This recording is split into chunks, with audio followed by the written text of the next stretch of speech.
बनना, इसकी शुरुआत होना, 20,000 किलोमीटर से बड़ा रोडों का जाला बुन लेना, काजीरंगा के जंगलों की जमीन घुसपैठियों से मुक्त कराना,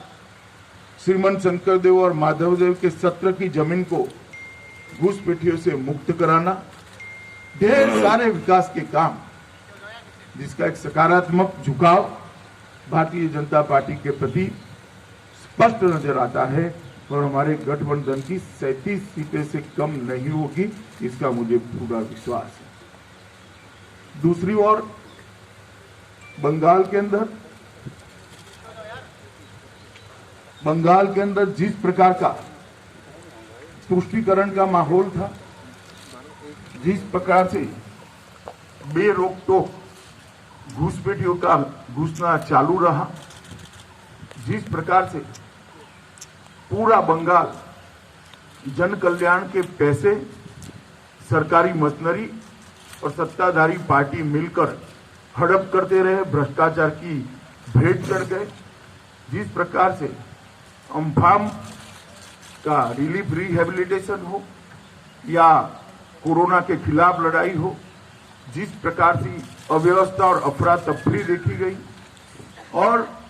औद्योगिक विकास, महिला सुरक्षा, ये सब में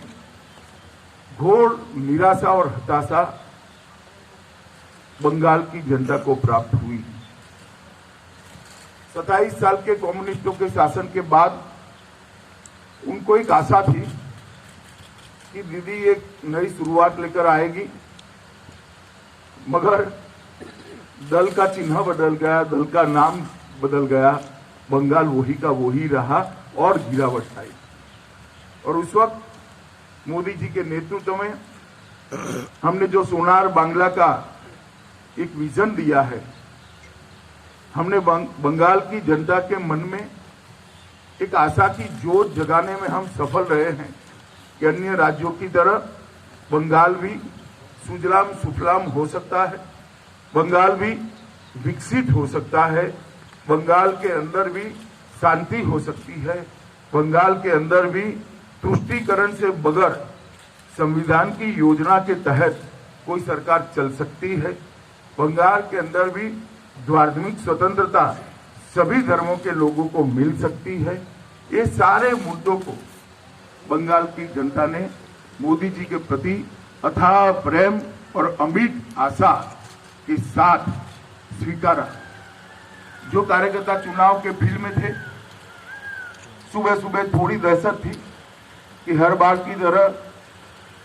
गुंडे चुनाव को प्रभावित करेंगे, प्रदूषित करेंगे, परंतु मैं चुनाव आयोग को बधाई देना चाहता हूं कि बंगाल के अंदर शांतिपूर्ण चुनाव कराने में चुनाव आयोग को सफलता मिली है। आप सभी लोग भी जानते हैं, विगत कई सालों से बंगाल के अंदर चुनाव में हिंसा आम हो गई थी। आप लोगों ने उसको कवर करना भी छोड़ दिया था, क्योंकि आप समझते थे वो तो होना ही है।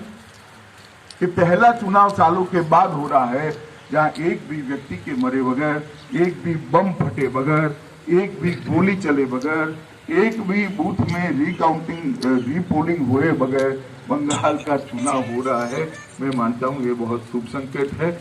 बंगाल की महिलाओं का भी मैं विशेष आभार प्रकट करना चाहता हूं, क्योंकि महिलाओं ने बढ़ चढ़कर भारतीय जनता पार्टी के पक्ष में मतदान किया है। और मैं मानता हूं कि प्रथम चरण में 26 सीटों से जो शुरुआत हुई है, हमारे लक्ष्य 200 पार को सिद्ध करने में हमें बड़ी सरलता रहेगी। इसी तरह से चुनाव आगे बढ़ता रहा, भारतीय जनता पार्टी 200 से ज्यादा सीटों के साथ बंगाल में सरकार बनाएगी, इसका मुझे विश्वास है। भाजपा के सभी कार्यकर्ताओं का विश्वास है। आसाम में भी अभी जो सीटें हैं, इससे ज्यादा सीटों के साथ हम पूर्ण बहुमत की भारतीय जनता पार्टी की सरकार बनाएंगे। आप लोगों का बहुत बहुत धन्यवाद।